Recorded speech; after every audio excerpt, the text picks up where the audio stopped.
তো হ্যালো, আসসালামু আলাইকুম ভাইয়েরা, আশা করি কেমন আছেন, খুব ভালো আছেন। এই আবার আমি আপনাদের সামনে এমন একটা ভিডিও নিয়ে এলাম, আপনারা যে জায়গা দেখেন নাই, অবশ্যই আমি সেই জায়গা দেখার জন্য প্রস্তুত নিলাম।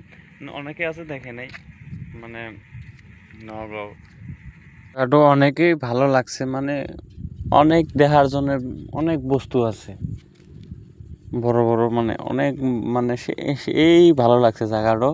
আপনারা যদি অবশ্যই আসবেন, আসার পরে দেখবেন, শ্যুট করার জন্য একদম পারফেক্ট, বড়িয়া ধামাকা শ্যুট হবে।